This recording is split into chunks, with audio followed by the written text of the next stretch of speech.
Welcome to HR Voices. A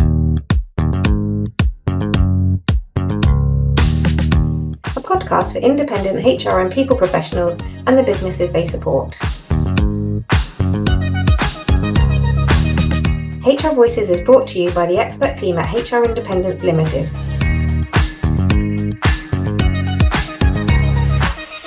We hope you enjoy. Hello, and welcome to another edition of HR Voices.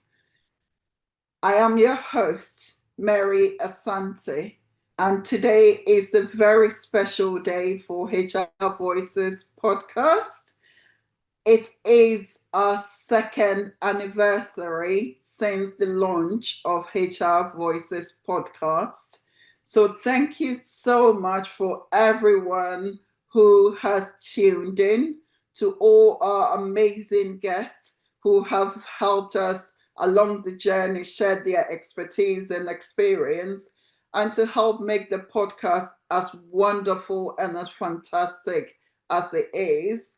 And to our audience who tune in, watch it, and listen to it, however you access your podcast, we are incredibly grateful to you for making this journey a successful one.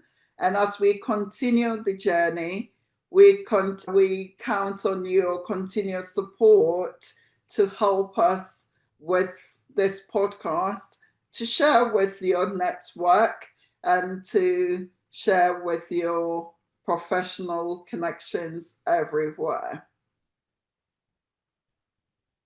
Today, we are pausing and reflecting and recapping the key moments of our last 5 episodes, that is episodes 47 to 51. Whether you've listened to all of them or you are just joining us, this is your chance to catch up on our powerful conversations, practical insights, and brilliant guest advice to help you grow your HR consultancy and people business with clarity and confidence. So let's dive in. We started by talking to Sarah Harvey from Savvy Conversations about having difficult conversations within the workplace and her street creds framework. So we looked at how HR consultants can lead difficult conversations within the workplace. In most workplaces, invariably, we will get to the point where, whether it's a manager, a business leader, a team leader, or an HR professional, need to have a difficult conversation with an employee, with a team, or sometimes with colleagues at their own level within those organizations.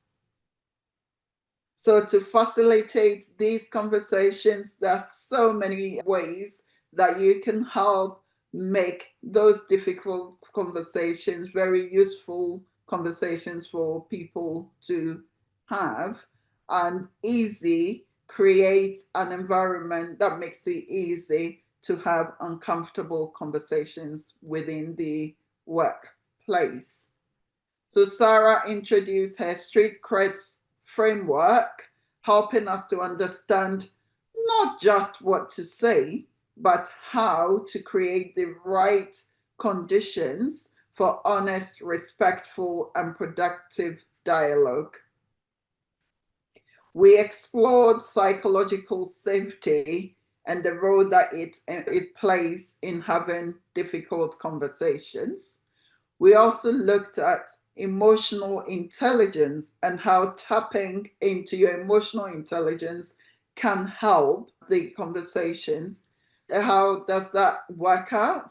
Basically, being aware, self-aware of how your emotions and how your behaviors, how what you're saying and when you're saying it, etc., impact the people that you are interacting with. And again, being aware of how they might respond or how they might react to what you are saying will pretty much help make uncomfortable conversations or difficult conversations a relatively okay conversation to have, or it can create that environment where you are able to touch on everything and have those conversations in a non-confrontational way. That means you can find a beautiful balance between being candid and compassionate, what Sarah calls the savvy seesaw. So getting the right balance actually between having those difficult conversations. And so the key takeaway from that conversation is around having the right conversations the right way at the right time.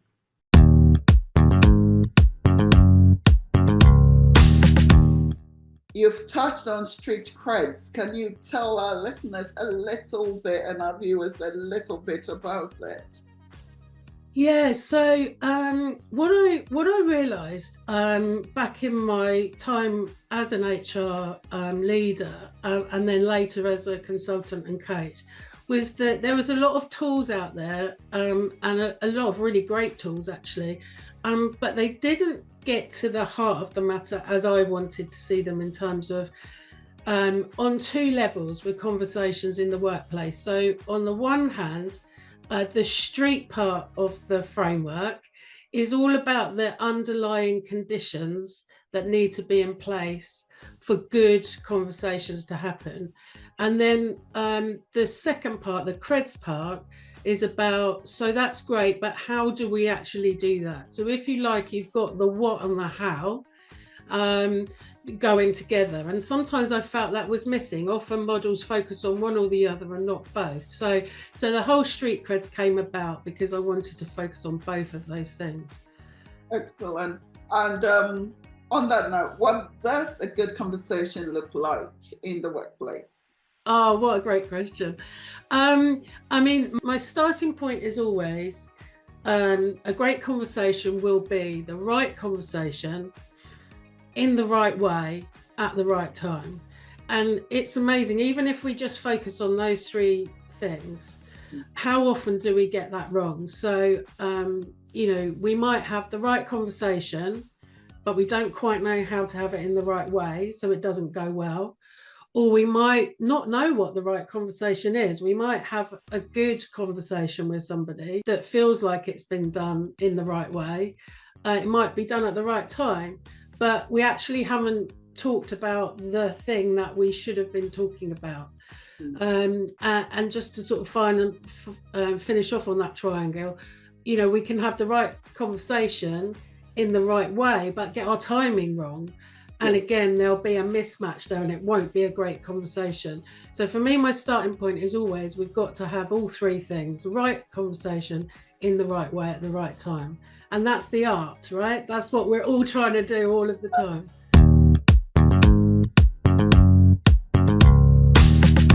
That then led quite nicely into our next episode, which was episode 48, where we explored how you can grow your business through a marketing strategy or through marketing without relying on referrals alone. And I think if we think about referrals, most HR independents and most people professionals probably grow their business. They start their business and they grow their business through referrals. And whether it's referrals through the existing networks or referrals through connections that they build through new networks that they come across as they are building their businesses. And a lot of the time, somebody knows you, they understand what you do, how you do it, and how good you are at it. They invariably refer you to somebody when they ask, actually, I've got this issue in my organization And do you know somebody who might be able to help? Or sometimes it's just the conversations around these are the key challenges within my business, and the penny will drop for the person who refers you to say, oh, actually, I know Mary, and Mary does this, and so she'll be able to help you. So it's quite important. However, some of the challenges around referral is the fact that it's not a sustainable way of growing your business. And there are some people who have managed to grow their businesses quite significantly through referrals alone. But for majority of people, you will need to do more than just relying on referrals to grow your business. And so James helps us to explore how we can use marketing as a strategy, intentional strategy to grow our business. And we need to treat marketing as a form of risk management, a business risk. So what happens when you don't do marketing, and what is that risk associated for your business, and how do you mitigate those factors effectively? And he shared practical tips on building brand visibility through LinkedIn, websites, emails, and even using automation tools to help you do your marketing. So when you're intentional about your marketing, you're able to reflect and think about where your clients or potential clients hang out, how you can get your content and yourself and your brand in front of them, and how you can communicate with them in a way that resonates with them, so that again, when it comes to time that they need your service, or someone asks them if they know somebody who provides your service, they will be able to recommend you because your name comes or springs to mind. So James's advice in this context is for you to be consistent, speak to potential clients, and remember that marketing systems beats guesswork every time. And so it's important to have strategy, to have a plan, and to have a structure that you follow when it comes to marketing.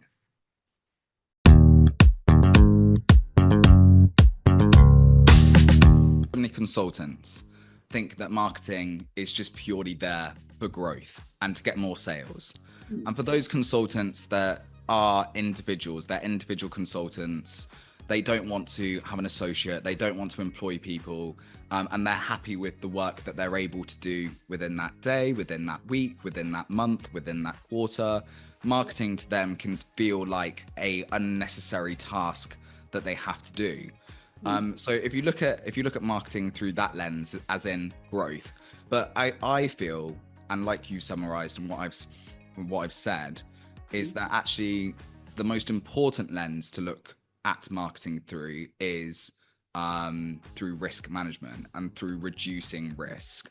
And especially because, look, we're not all working for fun.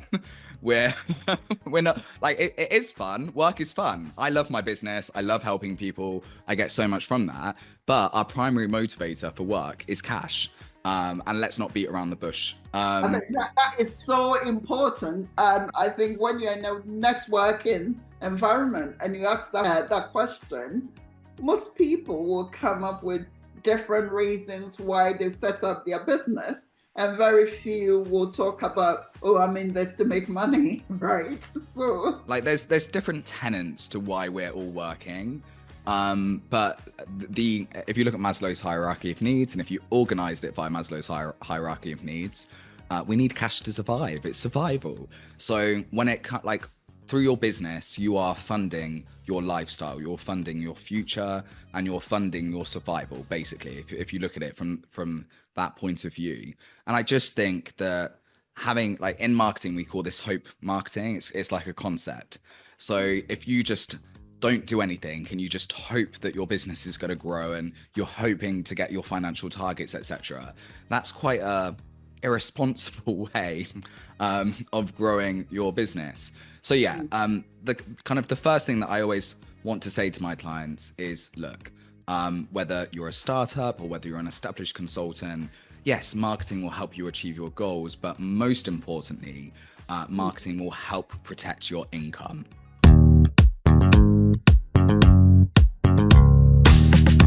That then led us to episode 49, which is investigations and the peace model with Kate Marston from Mast People Support. Now, in episode 49, we got a masterclass from Kate into investigations and the peace model.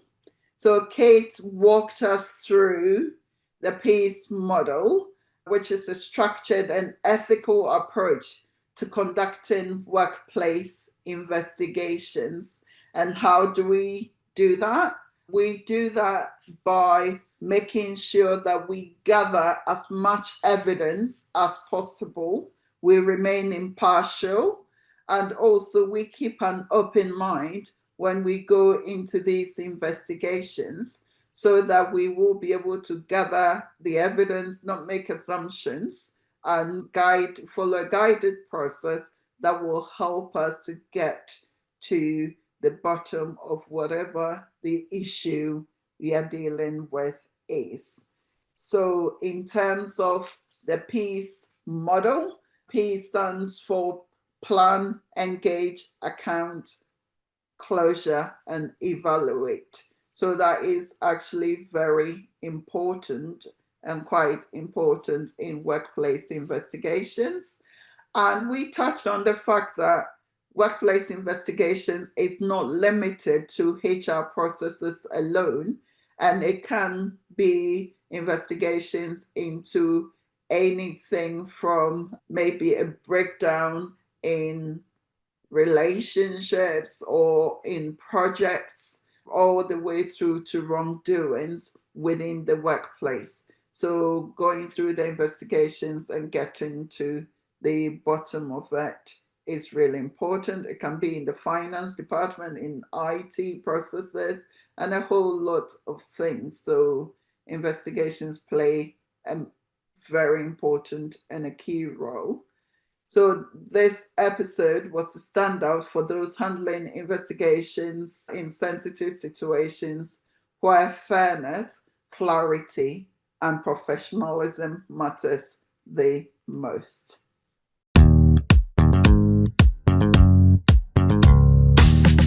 Yeah, absolutely. So it's broken down into 5 parts, the word peace. And so part 1 is planning and preparation. So everything that happens prior to you walking into that interview room. Then you have engage and explain, and that's that initial part of the meeting when you're going through that rapport building, you're explaining all the processes and covering off your obligations from that perspective and explaining why you were there. You then gather the account, so the A is account, and within that, once you have a full account, you then need to do the account clarification and challenge. Now, when I say challenge, I don't mean that in a confrontational way, but it's testing that account with some of the other evidence that you may have. But you do that as part of a phased approach because you want to get their account first and then probe that account. Then the C is closure, how you end that meeting. It should never just be abrupt. There's certain things that you should be saying and doing to make sure you're closing that off in the right way. So those middle 3 blocks are within the interview. Post-interview, you then do evaluation, and that should be the evaluation of the interview and what was discussed as part of that in relation to the case, a wider evaluation of the case now that you've got that information, because I think people sometimes think when they've spoken to a subject, that's it, right, now I do the report, but actually you need to evaluate, and are there new inquiries that you need to be doing? And then also something I think we forget as investigators, we need to evaluate ourselves. How did we do in that? Had we planned effectively enough?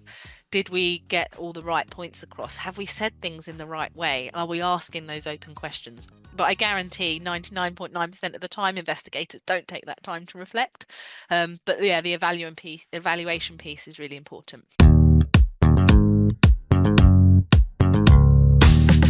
Then we moved on to episode 50, where we looked at outplacement with June Hogan from Wildwood Coaching.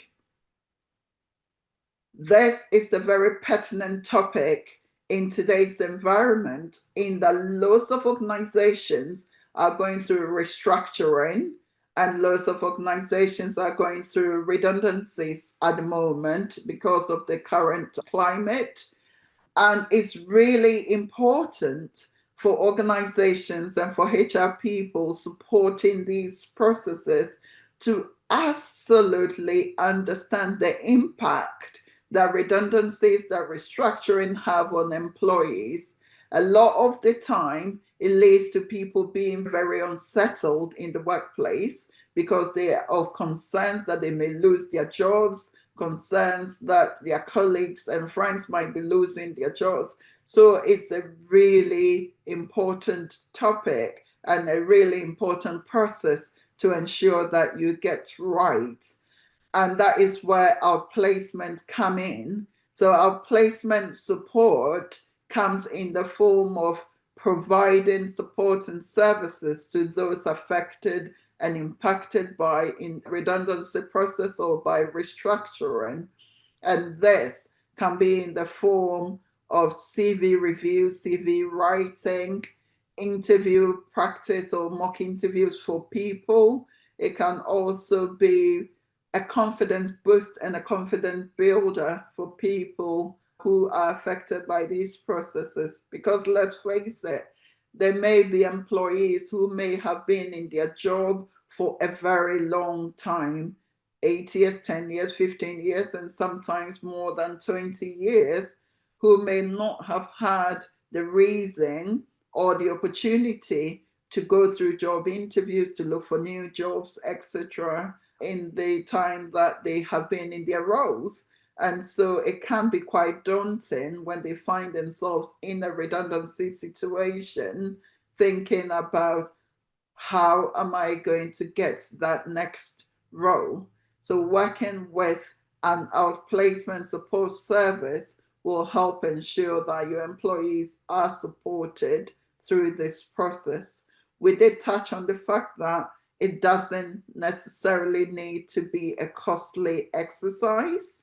And if you plan it and factor it into your process very early on, then you can work with the outplacement provider such as June to ensure that the whole process is something that aligns with what you are doing and with your budget that you may have in mind. The key thing here is that we need to remember that when you go through these redundancies or restructuring, a lot of the time it's not just the people affected by it, but is their colleagues, their friends, who may well not be affected, but observing very closely how you are treating those affected by the whole process.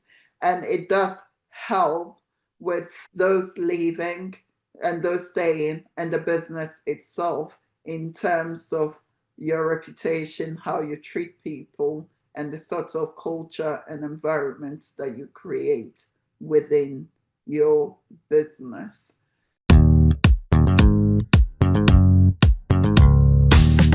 So for anyone listening, at what point would they consider an outplacement service?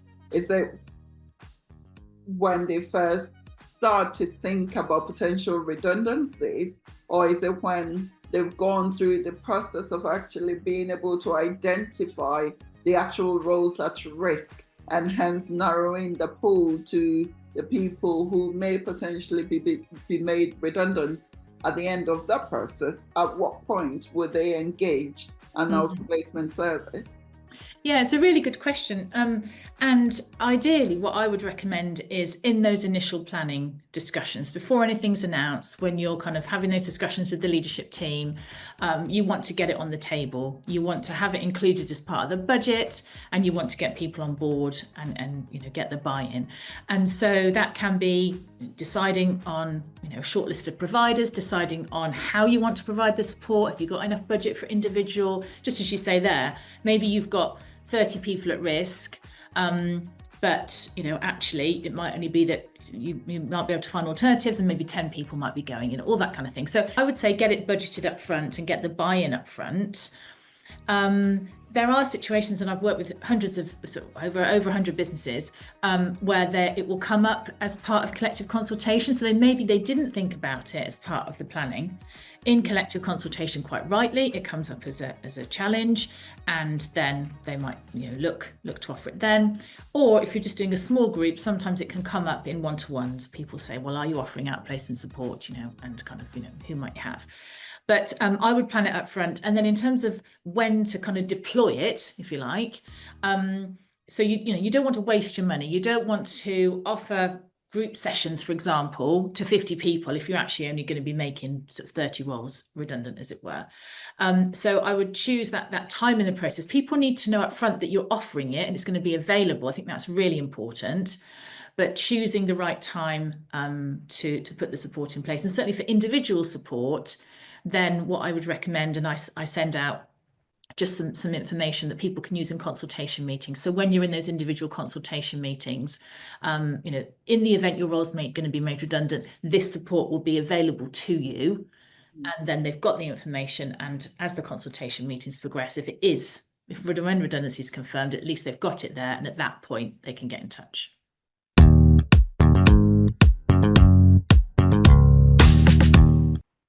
So the next episode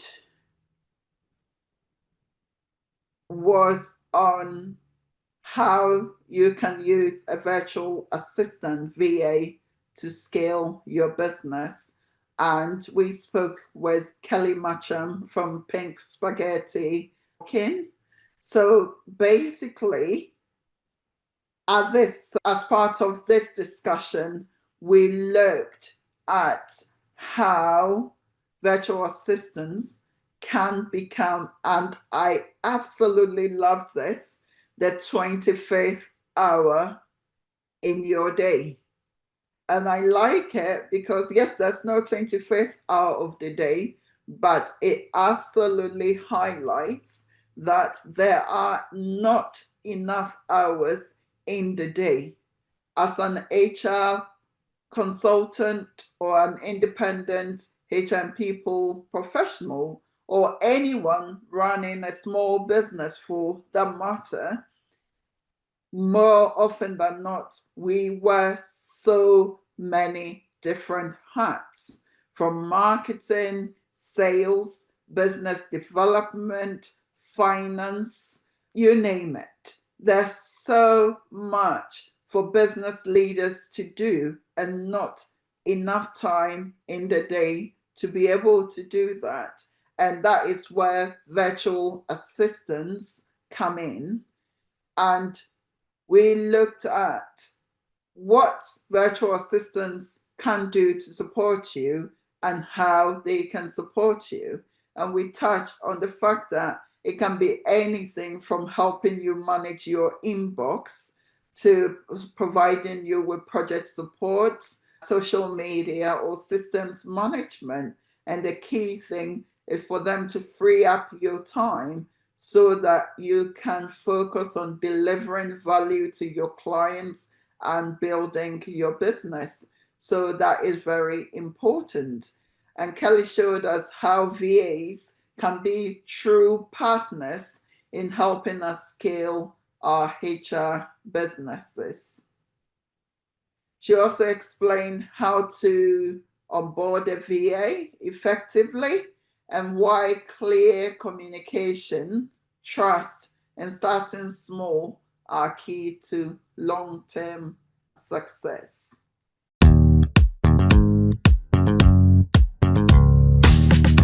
In terms of when you are really considering a virtual assistant, and yes, you've also touched on the fact that you touched on the fact that if you are supporting an HR consultancy, you don't necessarily need the HR background.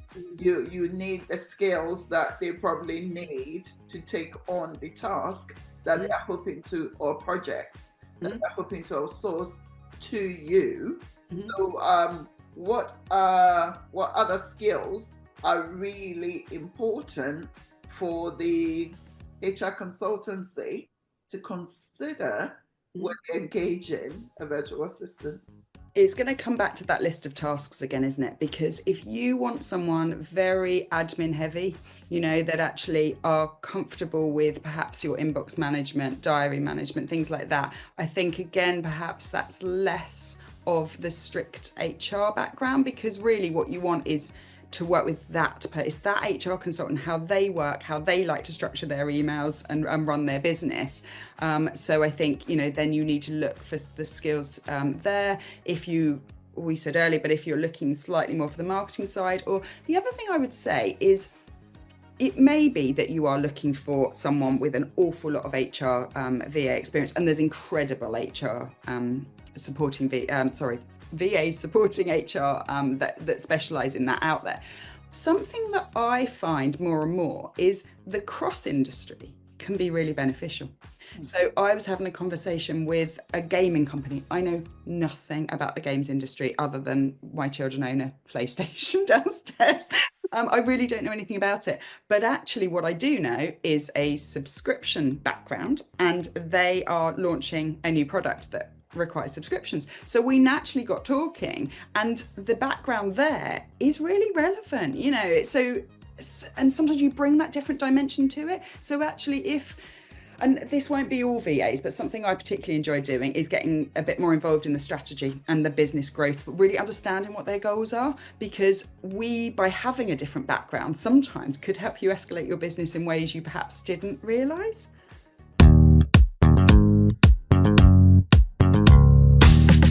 That is a very quick recap of episodes 47 to 51, where we have looked at, again, very quickly, we've looked at how we can have difficult conversations within the workplace, bearing in mind the people and putting people at the center of what we do in those conversations. Marketing with our referrals. So basically how you can grow your business without relying solely on referrals, and looking at your marketing mix and your marketing strategy to grow your business. We'd also looked at workplace investigations with Kate Marston and how the PEACE model can help you with that, and outplacement support with June Hogan, and last but not the least, scaling, or how you can build your business or grow your business using the support of services such as VA support. Now, it's very important to really understand that as an HR consultant building your business, you really don't have to do it all alone. And actually, it's quite a key strength to be able to know where your strengths lie, what you're good at, and also when to call on others for support. So across these episodes, some common themes emerged. The first one is that structures matter, whether it's handling a tough conversation, running an investigation, or managing marketing. Relationships are key. So from how we speak to clients, to people we delegate and collaborate with. is very important. And the last but not the least is, and most importantly, is you really don't have to do it all alone. Whether it's a framework, a system, or a person, you can grow your consultancy with the right support. So, what resonated with you the most? Would love to hear your thoughts, your takeaways, or any topics you'd like us to explore in the future. Drop us a line at hrvoices@hrindependence.co.uk. And for more resources, please visit hrindependence.co.uk. If you've enjoyed these episodes, please subscribe, leave us a review, and share the podcast with your fellow HR and people consultants. Thank you so much for being here. And until next time, keep leading with clarity, confidence, and care. Bye.